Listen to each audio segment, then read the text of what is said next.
10 लक्षण भगवत प्राप्ति करने वाले उपासक के हृदय में जागृत हो जाते हैं। बहुत ध्यान से सुनना। ये 10 लक्षण जब प्रकट होने लगे तो जान लेना कि अब हमारा परम सौभाग्य उदय होने जा रहा है। बस हम भगवत साक्षात्कार के नजदीक हैं। जब तक इन 10 लक्षणों में कमी दिखाई दे तो संभालो इन 10 लक्षणों को अपने जीवन में पक्का। इन 10 का पूर्ण होना मतलब भगवत साक्षात्कार होना। धृति क्षमा दमोस्तेयम शौचमिंद्री निग्रहा धीर विद्या सत्यमक्रोधो दशकम धर्म लक्षणम। धृति सबसे पहला है। धृति किसी भी प्रकार का संकट, अपमान, विपरीतता, प्रतिकूलता, दुख आ जाए, पर जो हमने भगवत प्राप्ति का लक्ष्य लिया है, चाहे गृहस्थ हो या विरक्त हो, भगवत प्राप्ति का लक्ष्य लिया है, अब वो नहीं छूट सकता, चाहे कुछ भी हो जाए। पहला लक्षण स्वीकृति इसीलिए कहा है। बहुत जोर की बात है। खुली वस्तु रखी है, बिगड़ी जन्म अनेक की अब वहीं सुधरे आज हो ही राम को। यह स्वीकृति बहुत बड़ी बात है। अपने लोग देहाभिमानी हैं तो क्रियाओं पर संतोष करते हैं, क्रियाओं पर विश्वास कर लेते हैं कि मैं ये कर रहा हूं, इसके फलस्वरूप ऐसा मिलेगा। लेकिन उस सब करने का फल होता है होना, और वो सत्संग से प्राप्त हो जाता है एक क्षण में। इसीलिए स्वर्ग सुख, मोक्ष सुख, फिर मर्त्यलोक के सुख की बात क्या, सत्संग के समान नहीं रखा गया। तात स्वर्ग अपवर्ग सुख धरी तुला एक अंग तूलन ताहि सकल मिल जो सुख लव सत्संग। स्वीकृति बहुत जोर की बात है। पहला है धृति। धृति माने किसी भी प्रकार का कोई भी अपमान, तिरस्कार, निंदा, परिस्थिति, विपरीतता आपके मार्ग में आवे पर आपकी स्वीकृति पे अंतर नहीं होना चाहिए। इसे धृति कहते हैं। धृति ये बहुत आवश्यक है भगवत मार्ग के पथिक को। जो स्वीकृति की हुई है उस पे कोई विक्षेप नहीं पड़ना चाहिए। जो होना सो हो जाए, स्वीकृति नहीं बदलनी चाहिए।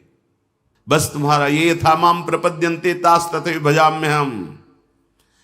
कोई भी परिस्थिति, कोई भी विपरीतता, कोई भी अपमान हमारी स्वीकृति में अंतर नहीं डाल सकता। मृत्यु स्वीकार करना अच्छा है, पर स्वीकृति पे अंतर नहीं आना चाहिए। वही स्वीकृति भगवत प्राप्ति करा देगी। गोस्वामी जी बाद में सब बातें कह रहे, पहले कह रहे बिगड़ी जन्म अनेक की अब वहीं सुधरे आज। हमारी धृति इतनी कमजोर है कि प्रतिकूलता के आभास मात्र में हम छोड़ देते हैं। प्रतिकूलता तो आई नहीं, प्रतिकूलता के आभास, शायद प्रतिकूलता आ जाए, इससे हम भाग पड़ते हैं। ये कायरों का मार्ग नहीं है भगवत प्राप्ति। अज्ञान को छोड़िए। क्या तुम प्रभु को छोड़ दोगे तो दुखों से बच जाओगे क्या? जो कछ लिखा लिलाट दुख सुख देह संग भुगते गो जहां जाएगो या सिद्धांत अभंग। या सिद्धांत अभंग तजत क्यों धीरज प्राणी। यही धृति। तजत क्यों धीरज प्राणी वृंदावन परिहरे प्रिया प्रीतम रजधानी। स्वामिनी जी के महल को, स्वामिनी जी के चरण आश्रय को छोड़कर तुच्छ विषयों की तरफ कदम बढ़ा देना, स्वीकृति आपकी बहुत कमजोर है। बिगड़ जाएगा, ये जन्म बिगड़ जाएगा। पता नहीं किस युग में ये स्वीकृति का अवसर मिलेगा कि नहीं मिलेगा। कितना भी संकट आवे, धैर्य नहीं छोड़ना। सब कुछ सहना है, राधा राधा कहना है। नियम बना लो, जीत जाओगे। काल पर भी विजय प्राप्त कर लोगे। विश्वास करो, ये मंत्र मान लो, सब कुछ सहना है, राधा राधा कहना। राधा राधा आपको सराहेंगे, आपको चाहेंगे, आप जो मर्जी आवे सो करो। सराहेंगे आपको, कोसेंगे नहीं, आपको सराहेंगे और आपको ही चाहेंगे। हम आपसे तन मन प्राण सर्वस्व समर्पित करके प्रेम करते हैं। ये प्रेम मार्ग की बात। भगवत प्राप्ति करना है तो पहली बात है ये धृति, ये धैर्य रखो। ये नहीं देखा जाता, धैर्य नहीं दिखाई देता, धैर्य नहीं। जरा सा विचलता हुई, भाग पड़े। कहां भागोगे? जिधर भाग के जा रहे उधर तो विचलता का समुद्र है। यहां तो विचलता तुम्हें अविचल स्थिति प्रदान करने के लिए है। यहां का भय तुम्हें निर्भय पद प्रदान करने के लिए है। और इस भय को स्वीकार करके भाग रहे हो तो महाभयावह प्रवाह है संसार का, बहते चले जाओगे। अभय होए जो तुम्हें डेराई। धृति, जो धृतिवान है, लौकिक पारलौकिक सारी संपत्तियां उसके चरणों में झुकने लगती हैं। देख लो, शब्द पर ध्यान दो। जो धृतिवान है, धैर्यवान है, हर कष्ट सहता है, तो आगे जो मार्ग है बोले लौकिक और पारलौकिक सारी संपत्तियां उसके चरण चूमती हैं, क्योंकि वो धैर्यवान है। अगर धृति नहीं है तो परमार्थ का भेष भले हो, परमार्थ की स्थिति नहीं होगी। इसीलिए भगवान कपिल देव जी ने माता देवती जी से कहा, जो आसक्ति संसार के बंधन का कारण है, वही आसक्ति यदि महात्माओं के चरणों में हो जाए तो मोक्ष का खुला हुआ द्वार है। तो वो महात्मा कैसे होते? तो सबसे पहला शब्द था तितिक्षवः, मतलब महान सहनशील होते हैं संतजन। तितिक्षवः, यहां धृति, ऐसा धैर्य कि कोई भी विचलित ना कर सके।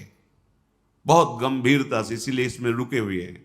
बहुत गंभीरता से पहला लक्षण है भगवत प्राप्ति का। जिसके अंदर ये 10 लक्षण आ गए तो भगवान प्रकाशित हो जाते हैं हृदय में, क्योंकि वही परम धर्म का स्वरूप है। भागवत धर्म में चलने वाले या कोई भी धर्म स्वीकार करें तो धृति जरूर आनी चाहिए। अगर धृति नहीं, आप पातिव्रत धर्म, एक पत्नी व्रत धर्म, जो जहां जिस धर्म में, तो उसको धैर्य धारण करना पड़ेगा। बिना धृति के धर्म का पालन नहीं होता। फिर ये तो परम धर्म, महाभागवत धर्म, प्रेम धर्म, इसमें तो कष्टों की परवाह करे तो योद्धा कैसा। अगर अनुकूलता, प्रशंसा, मान और सुख की चाह है तो परमार्थ का पथिक कैसा। अभी भ्रम में है वो। किसकी अनुकूलता? किसकी अनुकूलता? शरीर की। चाहे जितना अनुकूलता देते रहो, ये नष्ट होगा। इसकी अनुकूलता नहीं। श्री कृष्ण अनुकूल लेन, श्री कृष्ण की अनुकूलता को देखो कि हमारे शरीर, मन, वाणी, चेष्टा प्रभु के अनुकूल हो। उसके लिए तुम धैर्यवान बनो। चाहे जितनी निंदा हो, अपमान हो, तिरस्कार हो, संकट आवे, विपत्ति आवे, परवाह नहीं। तो हर विपत्ति संपत्ति बन जाएगी।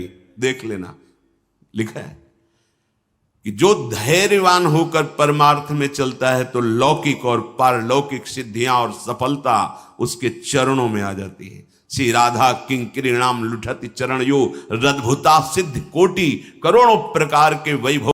दोस्तों, तो इस वीडियो में पूज्य प्रेमानंद महाराज जी ने इस बारे में बताया है कि यदि आपके अंदर ये 10 लक्षण दिखने लग जाते हैं तो समझिए आपके आने वाले वक्त में आपको भगवत प्राप्ति हो जाएगी।